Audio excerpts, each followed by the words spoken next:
ஆன்மீக அன்பர்கள் அனைவருக்கும் வணக்கம். உங்களை எல்லாம் இந்த ஆன்மீக சேனல் மூலியமாக சந்திக்கிறதுல ரொம்பவும் சந்தோஷப்படுறேன். நாங்கள் போடுற வீடியோலாம் உங்களுக்கு பிடிச்சிருந்ததுன்னா நீங்கள் லைக் பண்ணுங்கள், ஷேர் பண்ணுங்கள். குளத்தூர் பாபா டெம்பிள் சேனலுக்கு நீங்கள் சப்ஸ்கிரைப் பண்ணுங்கள். நீங்களாம் என்னோட வரும்பொழுது இன்னும் நிறைய விஷயங்களை நான் சொல்ல கடமைப்பட்டிருக்கேன். இன்னைக்கு திருப்பாவை பாடல் 9 பாடி அதற்கான விளக்கங்களை இப்போ நான் உங்களுக்கு சொல்ல வந்திருக்கேன். வாங்க இப்போ நம்ம வீடியோக்குள்ளே போகலாம்.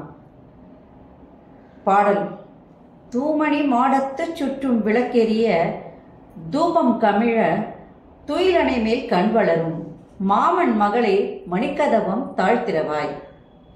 மாமீர் அவளை எழுப்பீரோ உன்மகள்தான். ஊமையோ அன்றி செவிடோ அனந்தலோ ஏவ பெருந்துயில் மந்திரப்பட்டாளோ. மாயன் மாதவன் என்றென்று நாம் பலவும் நவிண்டேலோ ரெம்பாவாய். இது பாடல். இப்போ இந்த பாடலும் உறங்குகின்ற தோழியை எழுப்புவதாக உள்ள பாடல்தான். தோழி உறங்குகின்ற கட்டிலானது எப்படி இருக்குன்னு பார்த்தீங்கன்னா, நவரத்னங்கள் இழைத்த கட்டில். கட்டில சுத்திலும் அகில் போன்ற நறுமணமான புகைகள் அங்கே மனம் வீசிக் கொண்டிருக்கின்றன. தலைக்கு பின்புறமாக நம்ம எல்லாம் சொல்லுவோம் இல்லையா, நைட் லேம்புன்னு, அந்த மாதிரி இரவு விளக்குகள் அழகாக எரிந்து கொண்டிருக்கிறது. அது தூக்கத்தை வர வைக்கக்கூடியதாக இருக்கிறது.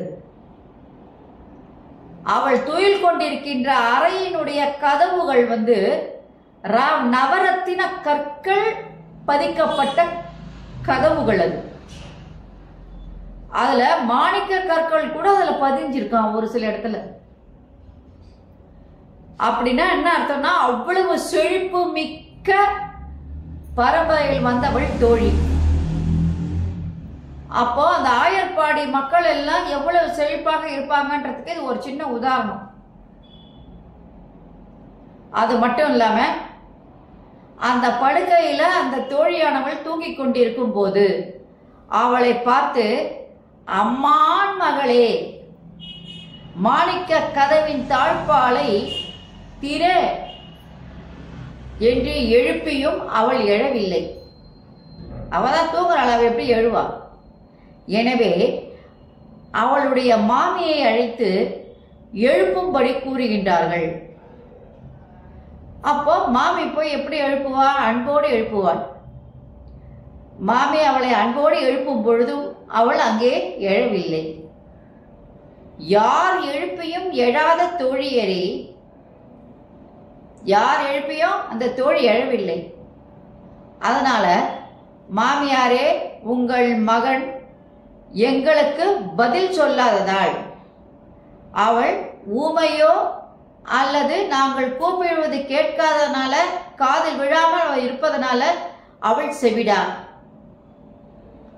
எங்களுக்கு தெரியல, அவ ஊமையான்னு தெரியல, இல்ல செவிடான்னு எங்களுக்கு தெரியல. ஒருவேளை அவ மந்திரத்தினால கட்டுப்பட்டு ஆழ்ந்த உறக்கத்தில் இருக்கின்றாளா? அதுவும் தெரியல. மந்திரத்துல கட்டுப்பட்டவங்க எல்லாம் என்ன பண்ணுவாங்கன்னா, எப்பவுமே ஒரு சோகத்தோட அப்படியே தூங்க மூஞ்சி மாதிரி தான் இருப்பாங்க. அவங்கள பார்க்கும் போதே தெரியும் அவங்களுக்கு பேயோ பில்லியோ சூனியமோ ஏதோ ஒன்று வச்சிருக்காங்க அப்படின்ட்டுன்னு. அந்த மாதிரி இவ எப்பவும் தூங்கிட்டே இருக்காளே அப்படின்றதுனால மாயத்தில் அவள் கட்டுப்பட்டு விட்டாளா, மந்திரத்தினால் அவள் கட்டுப்பட்டு விட்டாளா, அதனாலதான் அந்த ஆழ்ந்த துறக்கத்தில் இருக்கின்றாளா என்று கேட்கிறார்கள். அப்படி இல்லாம மாயனாகிய அந்த கண்ணனிடம் ஒருவேளை அவ வந்தானா, அவருடைய நாமத்தை சொன்னால் மந்திரத்தால் கட்டப்பட்டுள்ள மாயைகள் எல்லாம் மறைந்து அந்த மாதவனானவன் அவளை ரட்சிப்பான் என்று பாடுவதாக இப்பாடல் அமைந்துள்ளது. இப்போ இந்த பாடலை பார்த்தீங்கன்னா, ஆயர்பாடி எவ்வளவு செழிப்பான ஒரு நாடு அப்படின்றத அழகா அந்த பாட்டுக்குள்ள கொண்டு வந்துட்டாங்க. அதனால தன் கணவன் இருக்கின்ற அந்த நாடானது செல்வம் மிகுந்த நாடு, இறைவனுடைய அருள் மிகுந்த கடாட்சம் மிகுந்த நாடு. அது அங்க யாருக்கும் எந்த துயரமும் வருவதற்கு வாய்ப்பில்லை. ஏன்னா அந்த மாயவனை நாம் சென்று வழிபட்டால் அந்த மந்திர கட்டம் எதுவா இருந்தாலும் உடனடியாக அது விளங்கிடும். அது விலகி அவங்க எல்லாம் இறைவனால் ரட்சிக்கப்படுவார்கள் அப்படின்றதை விளக்குவதாக இந்த பாடல் அமைந்துள்ளது. இப்போ இந்த பாடலுடைய சிறப்பு என்று பார்த்தால் தோழியினுடைய செல்வ செழிப்பு அந்த பாடலில் அழகாக சொல்லப்பட்டுள்ளது. அவள் படுத்துறங்குகின்ற அந்த கட்டிலே நறுமண புகைகள் இருக்கின்றது மட்டும் இல்ல, நவரத்தனங்களும் அதே நேரத்தில் மாணிக்க கற்கள்லாம் அந்த கட்டிலையும் அந்த கதவுகளை எல்லாம் பதிக்கப்பட்டிருக்குன்னு சொல்றாங்க. அப்ப இதெல்லாம் நம்ம என்ன பண்றோம், அந்த நவரத்தனைகளையும் அந்த மாணிக்க கற்களையும் வைர கற்கள்லாம் நம்ம பார்த்து நம்ம அனுபவிக்கணும்னாலே பெரிய விஷயம். இதெல்லாம் சாதாரணமாக அவங்க கட்டிலையும் அவங்க கதவுகளையும் பதிக்கப்பட்டிருக்குன்னா அவங்க எவ்வளோ பெரிய செல்வ செழிப்பு மிக்கவர்கள் என்பதை ஒரே வரியில ஆண்டாள் தாய் சொல்லிட்டாங்க.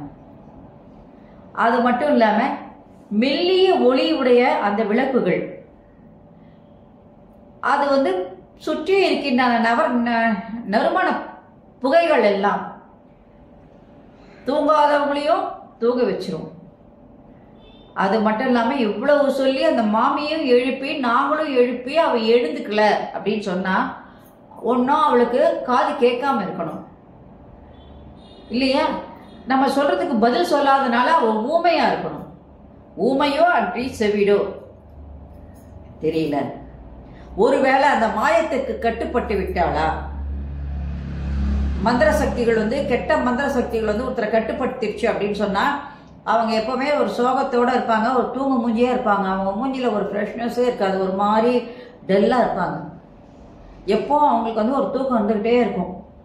அந்த மாதிரி மந்திரத்தினால் அவள் கட்டுப்பட்டு விட்டாளா தெரியல.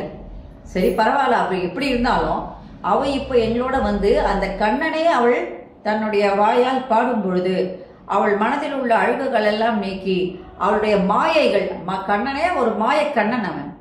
அப்ப அந்த மாயையிலிருந்து அவள் விடுபட்டு வெளிவருவதற்கு இது ஒரு நல்ல வாய்ப்பாக அமையும். எனவே உடனடியாக அவளை எழுந்து வர சொல்லுங்கள் இல்லையா, நீங்களாக எழுப்பி கூட்டிட்டு வாங்க அப்படின்னு சொல்றதாக இந்த பாடல் அமைந்துள்ளது. நன்றி, வணக்கம். இந்த வீடியோ உங்களுக்கு பிடிச்சிருந்தேன்னு நீங்கள் லைக் பண்ணுங்க, ஷேர் பண்ணுங்க. குளத்தூர் பாபா டெம்பிள் சேனலுக்கு நீங்கள் சப்ஸ்கிரைப் பண்ணுங்க. நீங்கள்லாம் என்னோட வரும்பொழுது இன்னும் நிறைய விஷயங்களை நான் சொல்ல கடமைப்பட்டிருக்கேன். நன்றி, வணக்கம். நாளைக்கு அடுத்த பாடலில் நம்ம சந்திப்போம். Subscribe to my channel and please press the bell icon for more videos.